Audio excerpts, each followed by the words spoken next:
A homeless little girl finds a Hells Angels biker dumped like trash, and her life changes forever.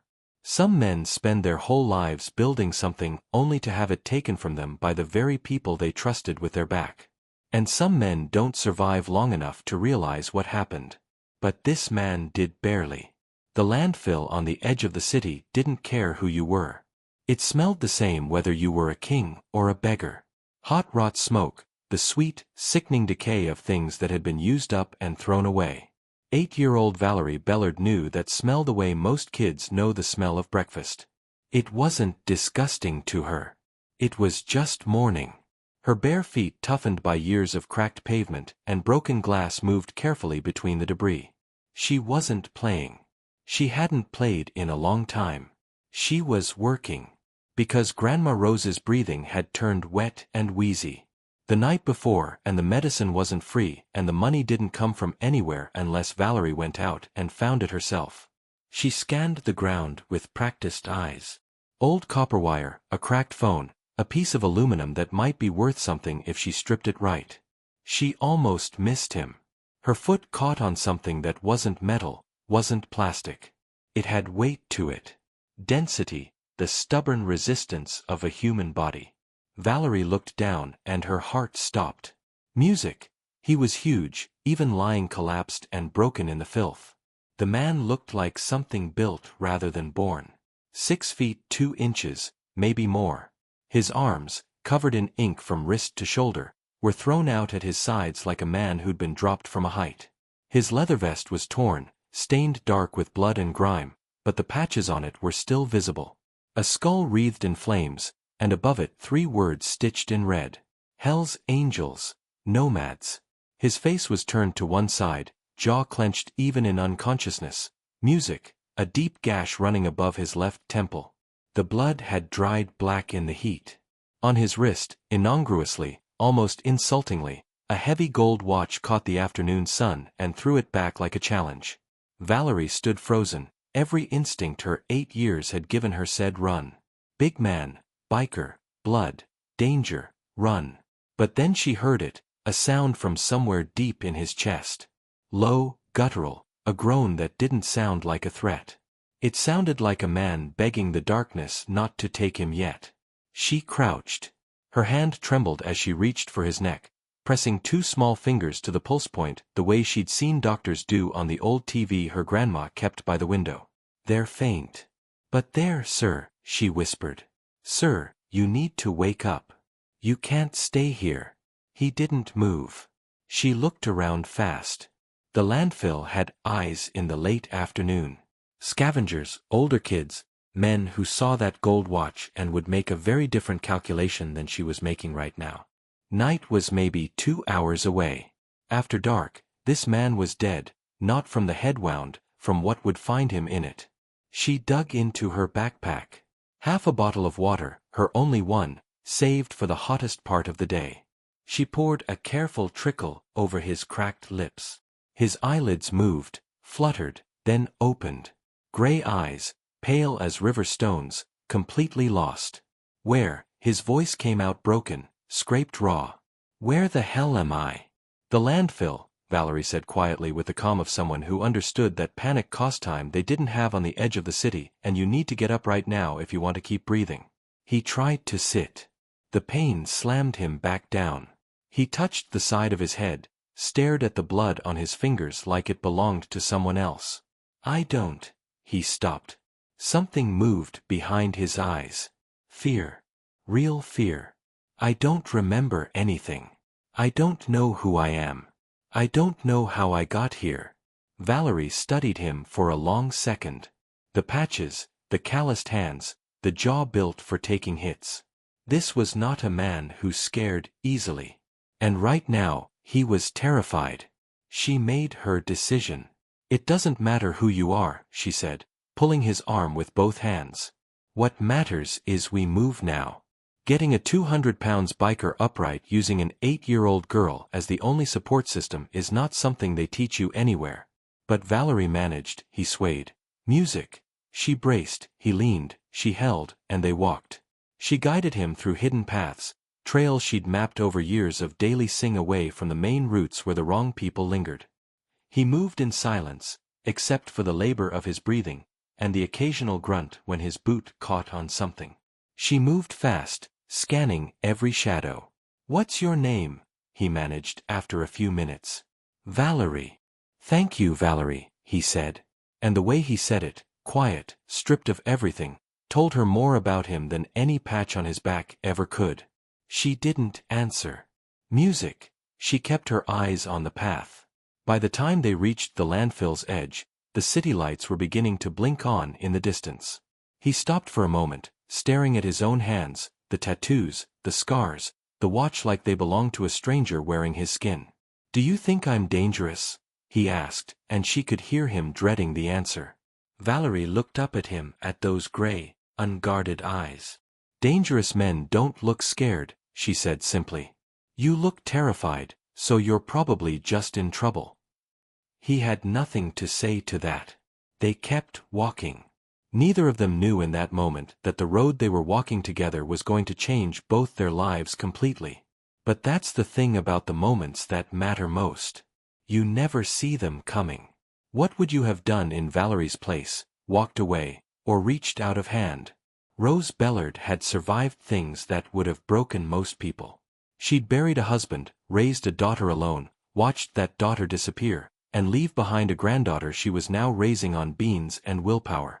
She'd lived through winters with no heat and summers with no fans and years where the only thing standing between her family and nothing was her. She did not scare easily. But when that door opened and she saw what her granddaughter had dragged home, her hand went to her chest before she could stop it. The warm light inside the house made the man look even worse than he had in the landfill. He filled the doorway.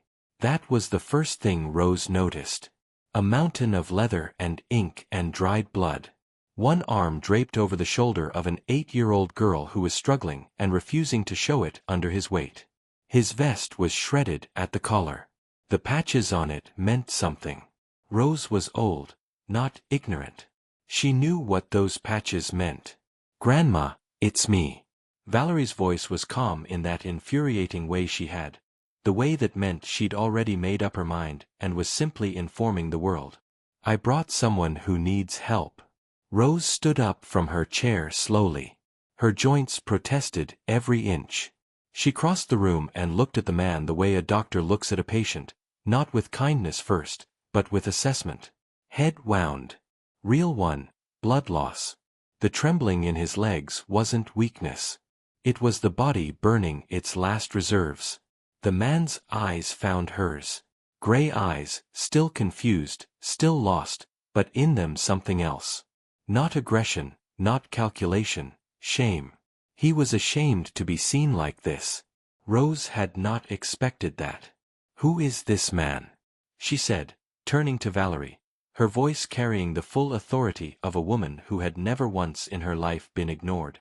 "And why is he in my house? I found him in the landfill, Grandma. He was hurt and he doesn't remember anything. We couldn't leave him there to die." "We," Rose repeated flatly. "There is no we in this decision, child. There is only you. And now there is this." The man spoke. His voice was rough, damaged, but steady. "Ma'am, I'm sorry. I didn't ask her to bring me here. If you want me to leave, I'll leave." He meant it. That was the thing. He actually tried to push himself upright away from Valerie's shoulder, ready to walk back out into the dark. His legs buckled immediately. Valerie caught him. All 50-something pounds of her braced against his side, refusing to let him fall. Rose watched this, said nothing for 5 long seconds. Then she sighed, the deep, total sigh of a woman surrendering to something she already knew was inevitable. "Get him to the sofa," she said. "Don't let him bleed on the floor. I just cleaned it." The sofa was small. He barely fit. He sat on the edge of it with his elbows on his knees and his head down while Rose moved to the stove, heating water without ceremony or warmth. Valerie hovered nearby, watching her grandmother with the careful attention of a child who knew when to speak and when to disappear. Rose returned with a clean rag and a basin of hot water. She sat in front of the man and began cleaning the wound on his head. Her movements efficient, practiced, carrying no tenderness and no cruelty. Just competence. He winced, but didn't make a sound. "Those patches on your vest," Rose said without looking up. "You know what they mean." "I know what they are," he said carefully. "I don't remember what they mean to me." Rose worked in silence for a moment. Hell's Angels, nomads. Men with no fixed chapter. Men who ride alone but answer to the Brotherhood when called. She paused. "That's either very free or very dangerous. Sometimes both." He looked at her. "You know about that world." "I know about every world," she said simply. "When you're poor, you learn to read people fast. Survival depends on it." She pressed the cloth to the wound. He absorbed the pain without flinching. "The promises of men like you are worth nothing here, sir," Rose said quietly, not unkindly. "Rich or rough, it makes no difference in this house. But you look like a man with a very expensive problem." "Yes, ma'am," he said. "I think that's exactly what I am." Dinner was 3 small plates of beans and handmade tortillas. Rose put the fullest plate in front of the stranger without comment. Valerie noticed. She always noticed everything. They ate in a silence that was surprisingly bearable. The man ate slowly at first, like someone reminding themselves how, and then with the quiet intensity of a person tasting food for the first time, not because it was exceptional, because he was hungry in a way that went deeper than his stomach. Halfway through the meal, his fingers brushed the watch on his wrist. He turned it over. His thumb found a small button on the side, barely a raised edge in the metal. He pressed it without thinking. A soft voice filled the small room. Female, digital but warm. Recorded with care for Jake. "With all my love, Mary." The name landed in his chest like a stone dropped into still water. Jake. He turned it over in his mind. Jake. It felt like trying on a coat that had been his once familiar in shape, strange in weight. Valerie had gone still across the table. "Is that your name, Jake?" "I think so," he said slowly. "And who's Mary?" The question hung in the air, and the sensation that moved through him wasn't warmth. It wasn't longing. It was something darker, a coldness at the base of his spine that he couldn't explain and couldn't ignore. "I don't know," he said, "but something about that name doesn't feel right." Rose looked at him from across the table. Her eyes were steady, unreadable. "Sometimes the things that hurt us most are the things closest to us," she said. "Sleep on it. The truth has a way of finding you whether you look for it or not." That night after Rose had shown him the old blanket clean smelling of laundry soap, folded with a dignity that shamed him, and after Valerie had disappeared behind the curtain to her cot. Music. Jake lay in the dark and stared at the ceiling. The house creaked around him. Wind moved against the metal roof. He touched the place where the watch sat on his wrist and thought about the voice, about Mary, about the cold feeling her name left behind. He thought about the 2 women asleep a few feet away, one iron-spined and unafraid, one small and impossible, and already more capable than most grown men he'd probably known. He didn't know who he was. He didn't know what he'd done or what had been done to him or who had left him for dead in that landfill like a broken thing past its use. But he knew one thing with the absolute certainty of instinct. The only compass he had left, he would not let harm come to them. Whatever he had been before, whatever world he'd ridden through, whatever brotherhood he'd bled for, whatever enemies he'd made, that vow was the first solid thing he'd felt since opening his eyes in the garbage. Outside, the moon moved across the landfill that had been his grave. Inside, for the first time in what felt like a long, long time, Jake Romero slept. But the men looking for him were already asking questions 2 streets over. And they weren't the kind of men who stopped asking.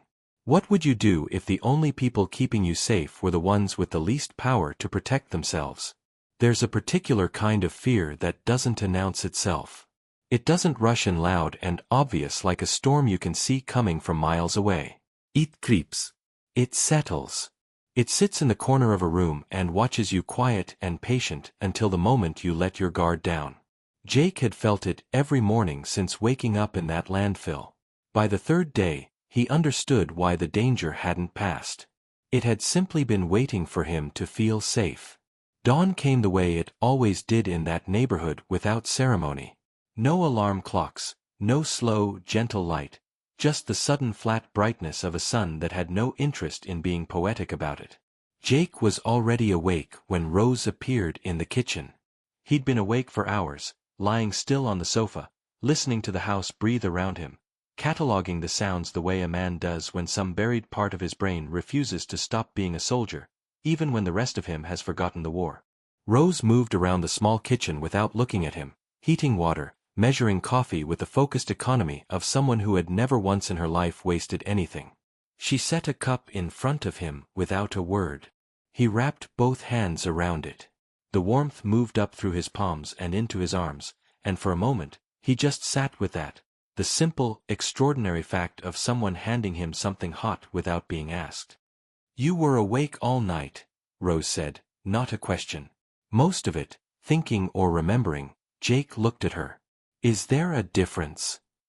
Rose sat down across from him, folding her hands on the table with the unhurried dignity of a woman who had decided to say something and was going to say it properly. "There is a very large difference. Thinking is when your mind works. Remembering is when your past comes back to collect what it's owed." She studied him. "Which one is it?" "Both," he admitted. "I keep seeing fragments, pieces like someone dropped a mirror and I'm finding the shards one at a time." "What do you see in the shards?" He turned the coffee cup slowly in his hands. "A room, chrome and glass, the kind of place that costs money just to stand in. Men, music, in suits, a table long enough to land a plane on." He paused. "Someone handing me a drink, smiling while they did it." Rose was quiet for a moment. "And the smile," she said carefully. "Was it warm?" "No," Jake said. "It was the kind of smile that means something else entirely." Rose nodded slowly, as if something she'd suspected had just been confirmed. She said nothing more, but she reached across the table and refilled his coffee. And in that small gesture was everything she wasn't going to say out loud. Valerie appeared minutes later, hair wild, immediately awake in that particular way of children who haven't yet learned to ease into the day. "Good morning, Jake," she said, pulling out her chair with complete naturalness. Music. As if a tattooed biker with a head wound sitting in their kitchen was simply the way mornings work now. Despite everything, Jake almost smiled. "Can you work today?" Valerie asked, already tearing off a piece of bread. "The garden needs water, and the back fence is leaning. Rose, if it falls, the neighbor's dog gets in and ruins everything." "Valerie," Rose began. "He said he'd work," Valerie said reasonably. "So, he should work." Jake looked at Rose. Rose looked at Jake.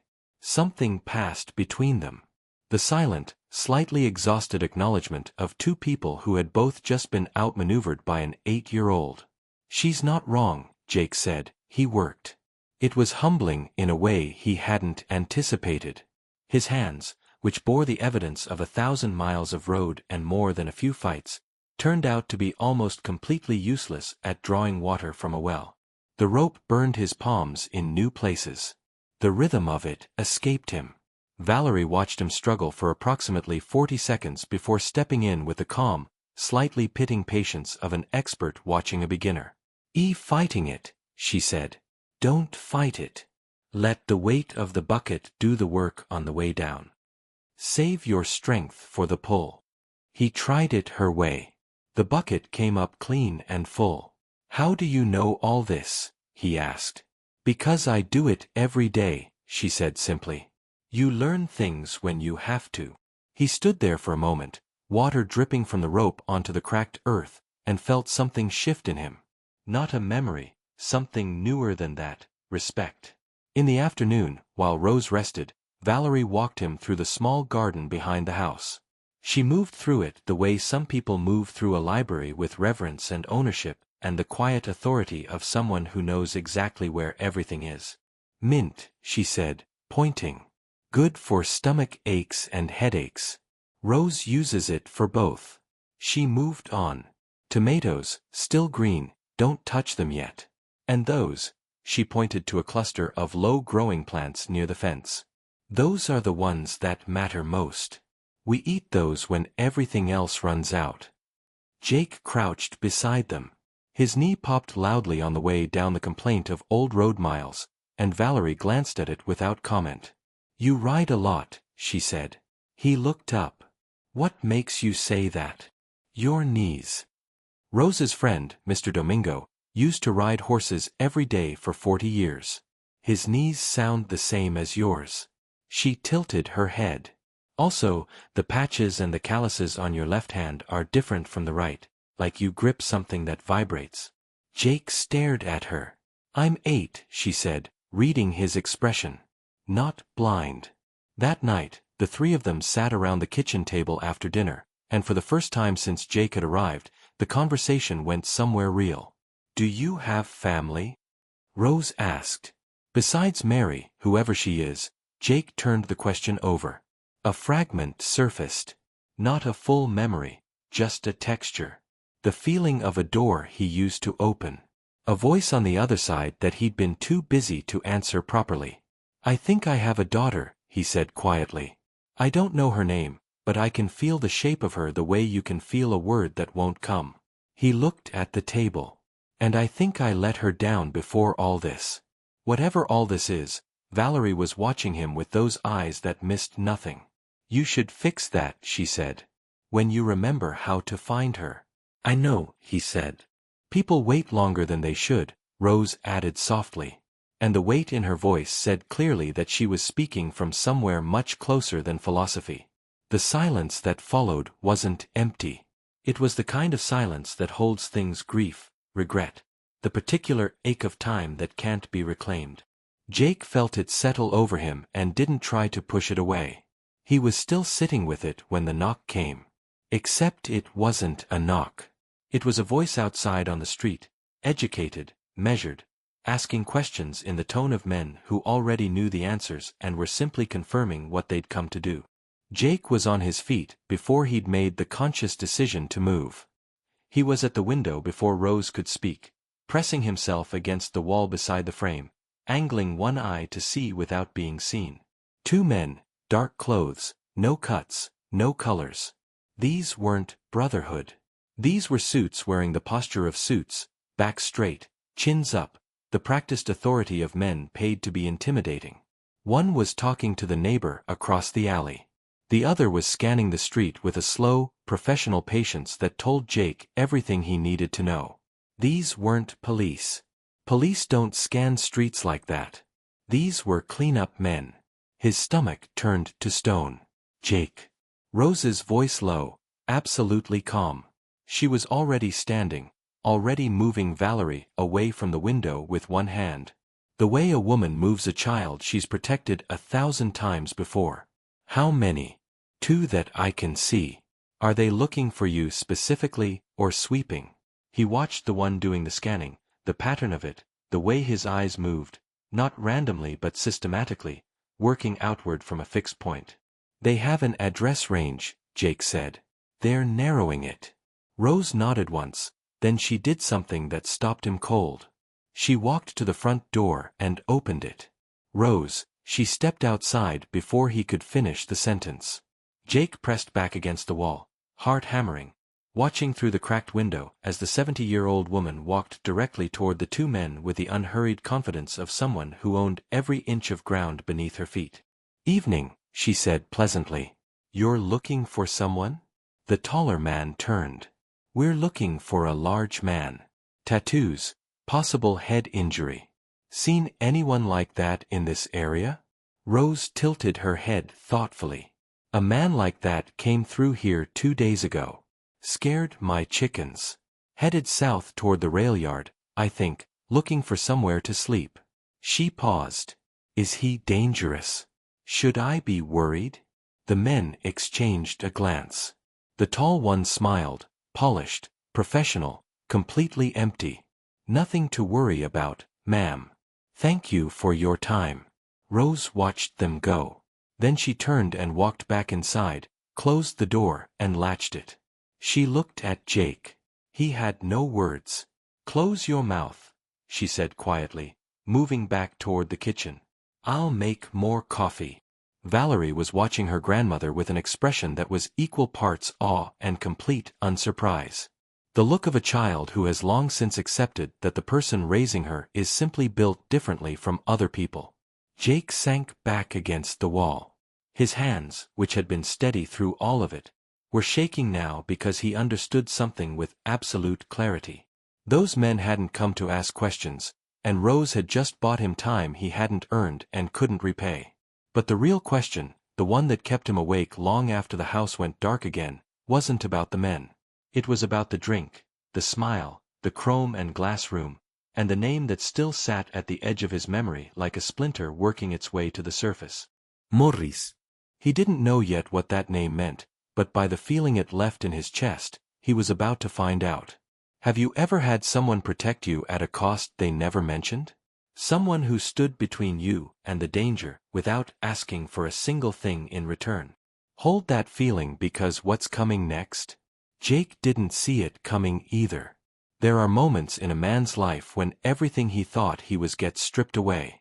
The title, the money, the reputation, the brotherhood, the name, all of it gone. And what's left underneath? That's the only version of you that was ever real. Jake Romero was about to meet that version of himself. And it was going to cost him everything to get there. The memory didn't come back all at once. It came back the way a tide comes in slowly, then suddenly, then all at once with a force that knocks you off your feet before you even realize the water has reached you. It started with a smell. Rose had brewed coffee early that morning, music, and something in the steam, dark, bitter, carrying a sharpness underneath the warmth, pulled a door open in Jake's mind that had been sealed shut since the landfill. He was standing in the kitchen when it hit him. A boardroom, chrome and glass, 40 stories up, the city laid out below like something owned. A long table, men in expensive suits who'd never once in their lives gotten their hands dirty. And at the head of it, Morris Kellerman, his business partner of 11 years, his oldest friend, smiling that particular smile of his, the one that looked like warmth and functioned like a blade. "Here, Jake, you look tense. Drink the glass." The bitter taste beneath the scotch that he'd noticed and ignored because Morris had handed it to him. And you don't question the man who's had your back since the beginning. Except Morris hadn't had his back. Morris had been waiting patiently, systematically with the cold precision of a man who plans things over years, not weeks, for the right moment to take everything. The company Romero Iron Works built from nothing from Jake's own hands and vision and 15 years of brutal work.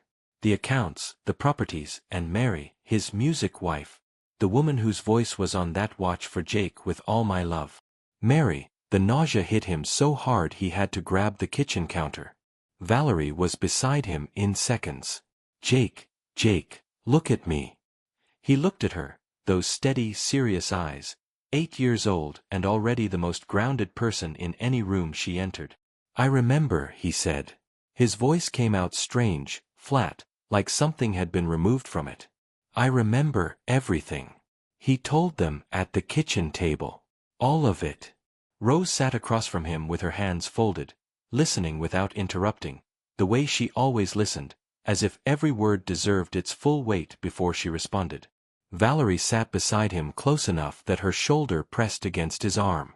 She didn't move away. He didn't ask her to. "Morris Kellerman," Jake said, "my business partner and Mary my wife, they'd been planning it for over a year, draining accounts, moving assets, setting up the paperwork so that when I disappeared, the transition would look clean and the drink," Rose said quietly, sedative, strong enough that I wouldn't fight back when they put me in the car. His jaw tightened. "They didn't want a body found, too messy. So they drove me to the landfill, took my phone, took my wallet, took everything that could identify me, and left me there to either die of exposure or get dealt with by whoever found me first." Silence. "They didn't count on me." Valerie said it wasn't boastful. It was simply factual. The observation of a child stating what was plainly true. And despite the cold fury sitting in his chest like an engine block, Jake music felt something crack open. Something that had been sealed up for a long time, longer maybe than the landfill, longer maybe than he wanted to admit. He looked at this girl, this small, serious, extraordinary girl who had walked through a landfill every morning of her life, looking for something worth saving, and had found him. "No," he said, music, softly. "They didn't count on you." 2 days later, Rose collapsed. Not slowly, not with warning. One moment she was moving from the stove to the table, and then she simply wasn't moving at all. And the sound of her hitting the floor was the worst sound Jake had ever heard in his life. He had her in his arms before the echo faded. "Rosie." "Rose, stay with me." Her eyes were open but unfocused, her lips pressed thin against the pane. One hand pressed to her chest with a grip that told him everything the doctors would later confirm. Her heart. Jake looked at Valerie. Valerie looked at Jake. No words, no hesitation. He carried Rose out the front door at a run. He didn't care who was on the street. He didn't care about the cleanup men or Morris or any of it. There was only the weight of this woman in his arms. This woman who had opened her door to a broken stranger, who had lied to dangerous men without blinking, who had given him back pieces of himself he hadn't known he'd lost. And the distance between here and help. A taxi stopped for him because there was no other option when a 6 feet 2 inches tattooed man steps into the road holding an unconscious elderly woman, and Valerie runs alongside screaming for help. The driver took one look and drove.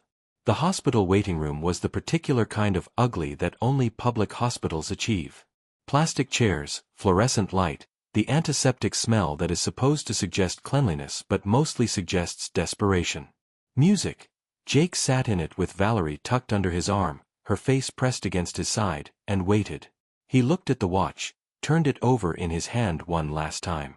Then he stood up carefully, making sure Valerie was settled, and walked to the exit. He came back an hour later with his wrist bare and his pocket full. Valerie woke when she felt him sit down. She looked at his wrist immediately, then at his face. "You sold it," she said. "It was just metal," he said. "It was your only proof of who you were." "I know who I am," Jake said quietly. "I don't need it anymore." Valerie looked at him for a long moment with those eyes that had never once in his presence failed to see straight through him. Then she nodded once and leaned back against his side. The doctor came out at midnight. Tired eyes, serious face. The words stable heart surgery, high risk at her age, significant cost, landed in the room like stones. Jake pulled out the money without hesitation. "Do what needs doing," he said. "I'll cover the rest." The surgeon looked at this man, leather vest, road-worn hands, a healing gash above his temple. And whatever he'd been about to say, he didn't say it. "We'll prepare the operating room," he said instead. Rose came through the surgery at dawn. When the doctor said the words, "She's stable. She's strong," Valerie made a sound Jake had never heard from her before. Not crying exactly. Something between relief and the particular grief of a person who has only just realized in the moment the danger passes exactly how frightened they were. He held her while she shook.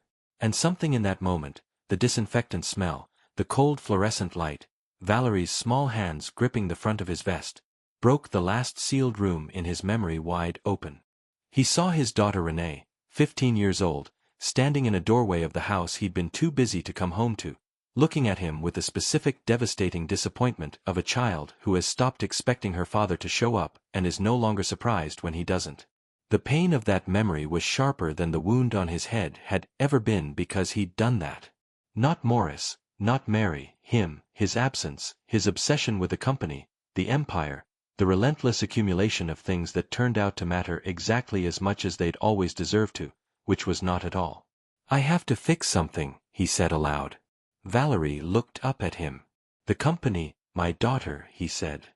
He used the hospital payphone, the last one probably in the entire city, to call a lawyer named Garrison, who had once been pushed out of Romero Iron Works by Morris, and who answered on the third ring with the careful caution of a man who had learned not to trust unexpected calls until Jake spoke. Then the caution disappeared entirely. "Mr. Romero." The voice went thin. Everyone thought you were dead.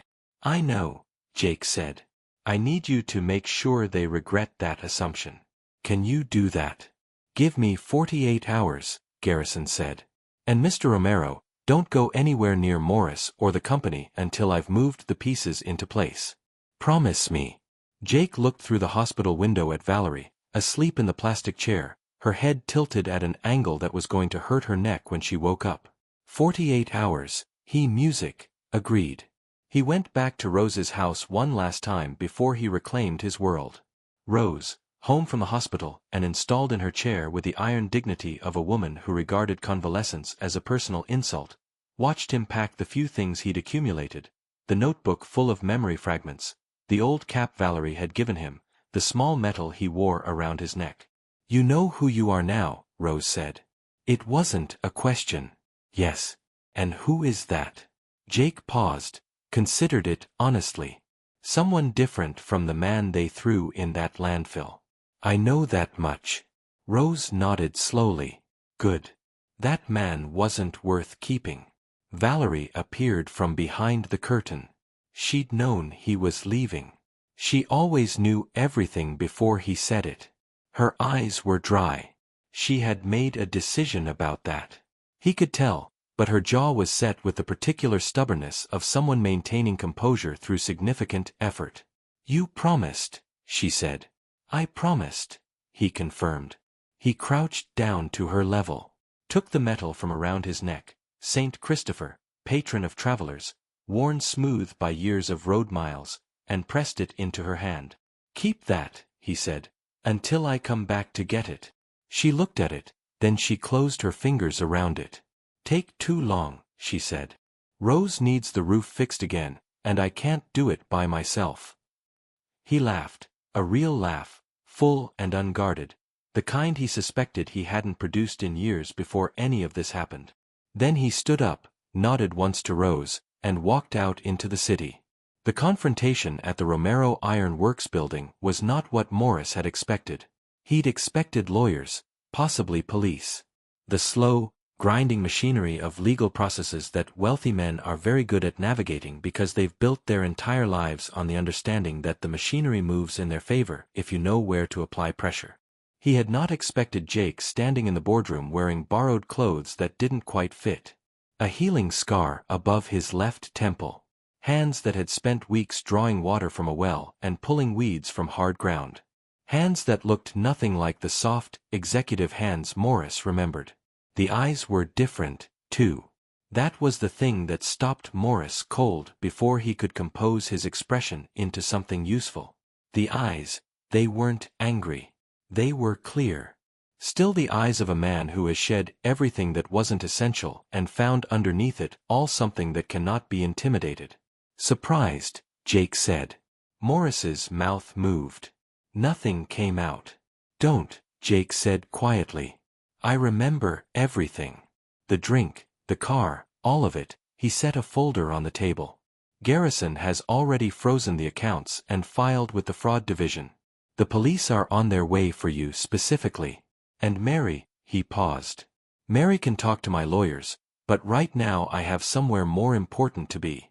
He walked out before the handcuffs arrived. He had a daughter to find. Renee was in her room when he opened the door. Headphones on. 15 years old and carrying the particular loneliness of a teenager who has learned not to need people because people starting with her father have a history of not being there. She pulled the headphones off, stared. Dad, she whispered. And in that single syllable was a war between hope and the armor she'd built against it. Jake sat on the edge of the bed. Kept his distance. Let her look at him. I'm not going to tell you your mother is a good person, he said. I'm going to tell you the truth, all of it, and let you make up your own mind. Music. That's the least you deserve. He told her about Morris, about the landfill, about a little girl who had walked through garbage every morning of her life, and had found him, and had pulled him back from the edge using nothing but clean water and stubbornness and a compassion she'd learned from the strongest woman Jake had ever met. Renee listened. Her eyes moved from his face to his hands. The new calluses, the rope burn marks, the evidence of a different life, and back again. These people, she said quietly. This girl and her grandmother, they helped you without knowing who you were. They helped me, Jake said. Because of who they are, not because of who I was. Renee was quiet for a long moment. Then she got up, crossed the room, and hugged her father. Not the careful, obligatory hug of a daughter performing a family ritual, but the grip of someone who had been holding on to something very heavy for a very long time and had finally found somewhere safe to put it down. Jake held her and said nothing. Some things don't need words. The first time he took Renee to Rose's house, she wore designer shoes that were ruined within 10 minutes by the dirt roads. Valerie watched this happen with the careful neutrality of a diplomat. You can borrow some of mine, she offered. They won't fit, Renee said. Then take them off, Valerie said simply. The dirt won't hurt you. Renee looked at her expensive ruined shoes, then at the small, serious girl standing in front of her with bare feet on cracked earth. She took them off. Jake watched from the doorway of Rose's house the metal back around his neck where it belonged, and felt the last broken piece of something settle into place. The years moved the way good years do, not quickly, not slowly, but with a particular fullness of time that is being properly used. Romero Iron Works was rebuilt from the inside out, not just as a company, but as something with a conscience. Affordable housing projects, community construction, the kind of work that left neighborhoods better than it found them. Renee joined the company as an architect. Her first project was an expansion of Rose's house, now a free community clinic. Her drawings were extraordinary. Valerie became a doctor. Nobody who had watched her move through that landfill with the focused intensity of a person who sees value where others see waste was remotely surprised. Rose lived long enough to see both of them become the women they were always going to be. She sat in the front row at Valerie's medical school graduation, music, transported in a private ambulance because her heart was failing and she absolutely did not care, and raised one hand in a slow, deliberate victory sign when Valerie crossed the stage. It was the last great public moment of her life, and it was enough. She went peacefully weeks later in her sleep. Valerie found her. And though the grief was the kind that reshapes a person permanently, there was alongside it something that felt like gratitude for the completeness of a life that had held nothing back and given everything forward. The wake drew people from both sides of the city. Rich and poor, suited and tattooed. The kind of crowd that never assembles for any other reason because there is no other reason sufficient. Only the loss of someone who had made each of them feel at some point genuinely seen. Jake stood at the graveside and said 3 sentences. She pulled me out of the garbage. Not just the landfill, all of it. Every part of me that had forgotten what it was for. That was all. It was enough. Years later, Jake walked with his granddaughter, Susanna Rose, named for the woman who had made all of it possible through a city park built on the site of the old landfill. Susanna was 5. She held his hand and asked questions the way 5-year-olds do, relentlessly, each answer immediately generating the next question, an infinite chain of curiosity that Jake had learned to love completely. Was it here, Grandpa? Where they found you? Right here, he said. Right where we're standing. She looked at the grass, at the trees, at the joggers and the dog walkers, and the children on the distant playground, trying to map what she knew onto what she could see. You were lucky, she said. Finally, Jake looked down at her, at this small person who existed because a chain of events had begun with an 8-year-old walking through garbage on a hot afternoon and choosing against every reasonable instinct to reach out her hand. Yes, he said, but not for the reason you'd think. What's the reason? He was quiet for a moment. The luck wasn't surviving, he said. The luck was who found me. Susanna considered this with the profound seriousness of a 5-year-old processing something she knows is important but doesn't quite have the vocabulary for yet. Then she squeezed his hand and pulled him toward the playground. And Jake Romero, who had once been left for dead in a landfill by the people closest to him and had been saved by the people who had nothing, followed his granddaughter into the afternoon sun with a full heart. And not a single thing left unrepaid. The most dangerous thing a man can do is forget what he's actually writing for. Jake forgot. It took lowing everything, his name, his memory, his world, to find the only things that ever mattered. If this story moved you, If it reminded you of someone who pulled you back from the edge, or of a moment when a stranger's kindness changed the road you were on, drop their name in the comments below. Let's fill this comment section with the people who saved us without being asked. If you're watching this alone tonight, share it with someone who needs to be reminded that the best things in life aren't found in the places we expect.